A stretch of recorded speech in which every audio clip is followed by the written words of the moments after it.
Et bienvenue dans mes comptes rendus de lecture. Chaque semaine, je vous fais le compte rendu d'un livre qui est dans ma bibliothèque et je vous le recommande. Cette semaine, c'est Plutarque, Les vies parallèles de Plutarque, publié et édité chez Quarto Gallimard. C'est l'intégrale des vies parallèles et c'est encore Gallimard qui est présenté cette semaine,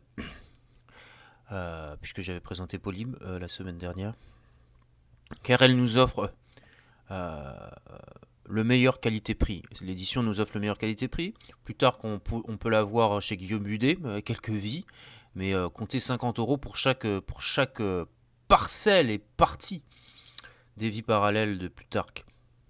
Alors que là, vous l'avez intégralement traduit de façon excellente pour 30 €. Pour 30 €.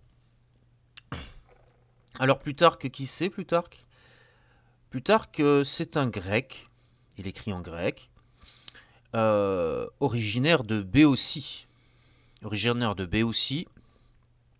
Et plus précisément de la ville de Chéronée. C'est un grec qui a vécu dans l'Empire romain, qui connaissait alors son âge d'or. Il est né en 46 sous le règne de Claude et il est mort en 125 sous celui d'Adrien.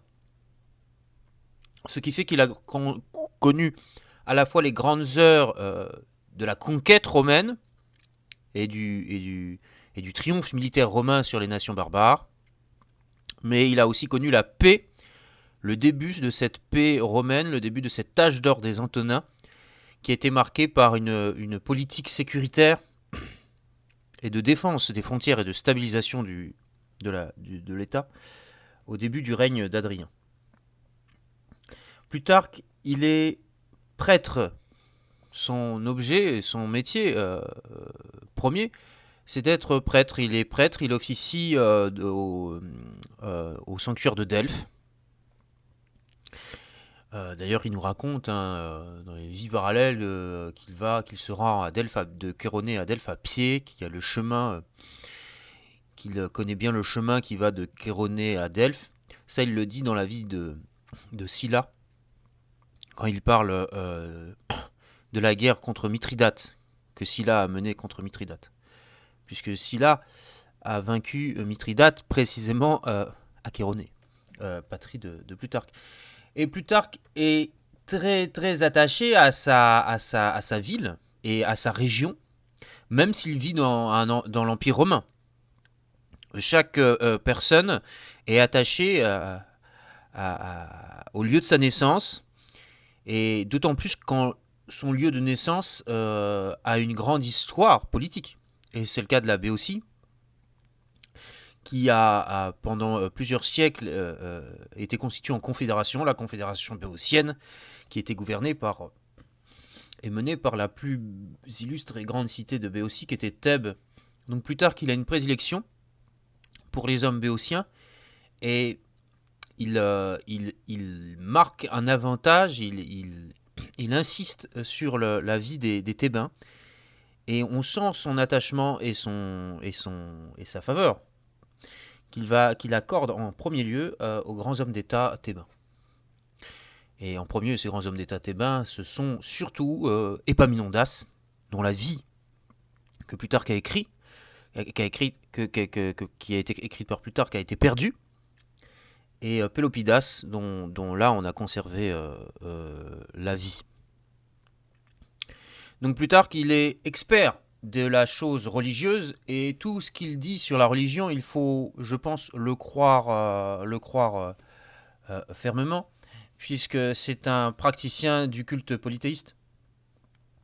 Et il a écrit pas seulement les vies parallèles, il a écrit plusieurs autres livres, et des livres en rapport sur la religion. Ce culte polythéiste, il nous est tout à fait étranger aujourd'hui. Et Plutarque, il est l'une des sources les plus fiables sur le déroulé du rite et du culte polythéiste, puisqu'il en était prêtre. Et toute cette tradition polythéiste gréco-romaine, elle peut trouver un témoin le fidèle et l'un des témoins les plus fidèles dans la personne de Plutarque. Alors Plutarque, il est auteur d'œuvres et il était connu en son temps. Il était connu par l'empereur Hadrien, et qui est un empereur romain qui a favorisé la culture, qui est un de ces empereurs romains qui a magnifié l'aspect culturel de l'Empire romain. Et il était contemporain de Suétone. Suétone qui lui aussi a adopté en son temps le même style littéraire que Plutarque, c'est-à-dire le style biographique, puisque vous savez que Suétone est l'auteur de la vie des 12 Césars, mais pas seulement. Il est aussi l'auteur de vie de poètes et de vie d'hommes illustres. Et c'est pour cette raison qu'il ne faut pas croire que Plutarque est l'inventeur du style biographique, mais qu'il suit en réalité une longue tradition, non pas qui remonte à assez loin, et dont nous connaissons Cornelius Nepos, par exemple. Du temps de Cicéron, un siècle avant la naissance de Plutarque, Cornelius Nepos écrivait des vies d'hommes illustres. Mais la différence entre Plutarque et Cornelius Nepos, et la raison pour laquelle Plutarque l'a emporté en popularité sur Cornelius Nepos, c'est que les vies de Plutarque sont plus détaillées, sont plus fouillées, sont plus approfondies et sont mieux écrites. Alors que Cornelius Nepos, ses vies sont courtes, lacunaires et écrites dans un style inférieur à celui de Plutarque. C'est cette raison qui fait que Plutarque a une popularité inouïe sur le reste des autres biographes. Bon, Suétone aussi, qui sont parfaits contemporains et qui lui a assumé des rôles au palais impérial. Notamment, il a été magister epistolarum, le maître des requêtes d'Adrien. Voilà, il concurrence aussi Plutarque. Alors, dans ce livre de Quarto Gallimard, on a aussi la chance d'avoir une introduction et une préface qui nous résume l'importance culturelle que revêtent les vies parallèles. L'importance culturelle dans l'histoire européenne et dans l'histoire occidentale, puisque ce recueil de vies biographiques est l'un des fondements de la culture européenne, et il a toujours été révéré par nos sociétés occidentales, même au Moyen-Âge. C'est une des œuvres antiques qui a eu le vent en poupe qui n'a jamais quasiment connu d'éclipse sur le théâtre culturel. Bon, bien sûr, comme toutes les œuvres de l'Antiquité, Plutarque a été redécouvert, et les vies parallèles ont été rehaussées à la période de la Renaissance, où on a eu plusieurs traductions de Plutarque, et en France, on a eu la célèbre traduction de Jacques Amyot. Prélat, grand philologue, grand traducteur latiniste et helléniste, précepteur des enfants royaux. Les enfants royaux, les futurs François, Charles IX et Henri III. Jacques Amyot, qui a traduit et qui nous a fourni la première traduction des vies parallèles en français, qui était admiré et révéré par Montaigne, qui l'a remercié amplement pour cette traduction. Et Montaigne, vous savez à quel point il est attaché à ces vies parallèles et à quel point il est attaché à Plutarque, puisqu'il déclare dans ses essais que les deux auteurs qu'il connaît le mieux et qu'il connaît et dont il a approfondi le mieux la familiarité, si j'ose dire, ce sont Plutarque et Sénèque. Donc Plutarque, c'est un fondamental de la culture occidentale. C'est un fondamental de la culture occidentale et de la culture gréco-latine et des humanités. Alors, les vies parallèles, il y a une originalité quand même. L'originalité de Plutarque se trouve dans justement le parallélisme. Plutarque, là où il fait œuvre originale, ce n'est pas dans le style biographique, c'est dans le fait qu'il va comparer deux vies. Il va comparer la vie d'un Romain et la vie d'un Grec. À chaque fois, il va comparer la vie d'un Romain et la vie d'un Grec. Ce qui fait qu'on a un recueil sur l'histoire gréco-romaine, vraiment sur la fusion de deux cultures qui s'entremêlent et qui ne font plus qu'un, la culture gréco-romaine. Et donc, il choisit deux personnages qui se ressemblent, dont certains traits de leur vie se ressemblent, pour les comparer et pour à la fin leur décerner un prix de mérite. Mais généralement, Plutarque, il ne dévalue jamais aucun des personnages dont il a écrit la vie. Il attribue des trophées différents à chacun. Il ne donne jamais une victoire franche à l'un des deux. C'est un prétexte, en fait. Une bataille entre deux vies, entre deux parcours militaires ou deux parcours politiques qu'il met en scène. Alors dans ces vies, voilà, pour vous donner une idée des points communs qu'il existe entre les Romains et les Grecs qu'il compare, eh ben, il va débuter ses vies parallèles par la vie de Romulus, qu'il va comparer à la vie de Thésée. Et en cela, il veut comparer la vie de deux fondateurs de cités. Romulus, fondateur de Rome, et Thésée, non pas fondateur d'Athènes, mais celui qui a unifié l'Attique. Donc c'est presque pareil pour la défense de Plutarque. Il va aussi comparer de grands chefs militaires. Donc ça va être Marius, le romain, comparé à Pyrrhos, le grec, les Pyrotes. Et leur point commun, c'est que ce sont deux têtes brûlées. Deux têtes brûlées qui n'arrêtent jamais les conquêtes et qui n'ont jamais faim de leur soif de conquête. Marius, qui veut continuer à jouer le premier rôle même durant sa vieillesse et même du temps de Sylla, et qui s'enlise dans une guerre civile terrible contre les partisans de Sylla. Et Pyrrhos, qui, même après avoir conquis la Macédoine et s'être établi sur le trône d'Épire, veut quand même s'aventurer en Italie du Sud, soutenir les Tarentins, et aller au-delà jusqu'à conquérir Carthage et l'Afrique. Qu'Inéas, son conseiller, essaye de l'en dissuader, mais on ne peut dissuader un Pyrrhos ou un Marius dans leurs ambitions démesurées. Puis c'est aussi la comparaison très célèbre entre la vie de César et celle d'Alexandre le Grand, comparaison qui n'est pas forcément due à Plutarque, mais qui était une comparaison proverbiale du temps même de César, une comparaison que César faisait lui-même. Pompée, dont la vie est présente aussi dans les vies parallèles, et César aussi, ne cessait de se comparer à Alexandre le Grand. Vous avez ce célèbre passage où César se pâme d'admiration devant la statue d'Alexandre le Grand en Espagne, durant sa questure. Oh Alexandre le Grand, à mon âge, tu étais maître du monde, et moi je ne suis que questeur.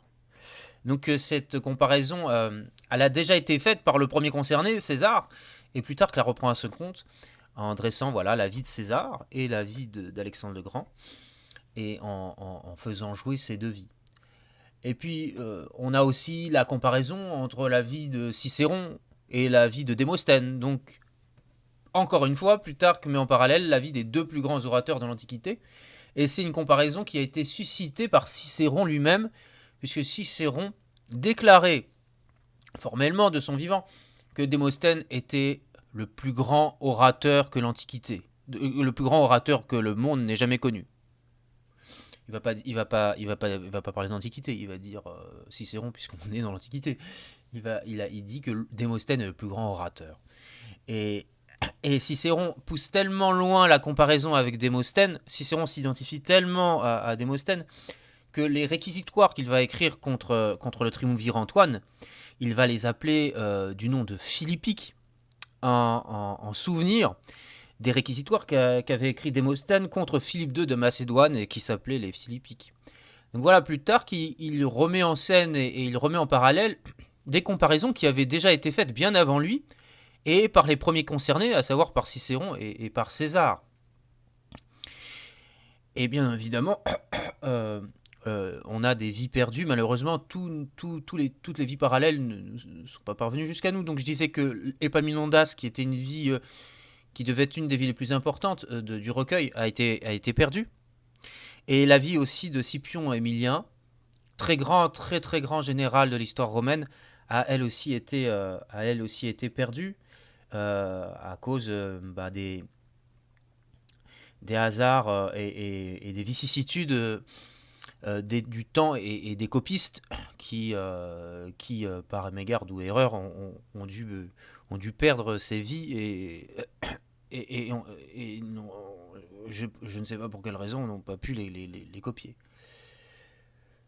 Donc Plutarque, c'est un essentiel, c'est un fondamental, et son originalité est là. Enfin, les vies parallèles. Je parle des vies parallèles parce que Plutarque, il est l'auteur de plein d'autres livres que vous pouvez découvrir par vous-même. Mais les vies parallèles, c'est vraiment l'ouvrage fondamental de Plutarque. Et son originalité, c'est vraiment ces comparaisons entre Grecs et Romains. Et Plutarque, il se confie dans ses vies parallèles. Il parle de lui. Il y a un passage où il parle de comment il a appréhendé la langue latine.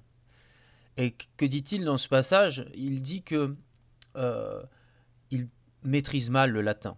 Il maîtrise mal le latin, Plutarque, mais il s'est amélioré grâce à une chose, c'est qu'il connaissait le fond historique, et en connaissant le fond historique, il a pu par déduction comprendre le latin. En connaissant parfaitement le fond, il a pu comprendre la forme. Et ça, il le dit quand il parle de ses lectures de Tite-Live, puisque Plutarque est un grand lecteur de Tite-Live. Il s'est beaucoup appuyé sur Tite-Live dans certaines de ses vies. Oui, puisque Plutarque conserve plein de sources à la fois qui nous sont parvenues, mais il y a aussi des sources que Plutarque a utilisées qui ne sont pas parvenues jusqu'à nous. Donc Plutarque, il conserve tout un pan de sources qui ne sont pas parvenues jusqu'à nous. Et donc il parle de Tite-Live, qui écrit en latin assez ardu, hein. Il dit qu'il il comprend plus ou moins parce qu'il connaît déjà l'histoire que nous raconte Tite-Live. Il a déjà lu des récits en grec ancien de l'histoire que raconte Tite-Live. Donc Plutarque, il comprend le latin, et c'est précieux de cette méthode pédagogique que nous donne Plutarque, de nous dire apprenez le fond historique, et puis après vous comprendrez par déduction la langue que vous essayez de déchiffrer. C'est comme ça que Plutarque a approfondi son latin. Après, je pense qu'il s'exprimait assez difficilement à l'oral en latin, mais qu'il le comprenait. Et puis de toute façon, il n'avait pas tellement besoin de s'exprimer à l'oral en latin, puisque tout le monde en Grèce et dans la partie orientale, dans l'Empire romain, tout le monde parlait grec. Tout le monde parlait grec. Ceux qui ne parlaient pas grec, c'était... la seule fois où on utilisait le latin dans la partie orientale de l'Empire romain, c'est entre fonctionnaires et dans les actes administratifs. Là, le latin était utilisé.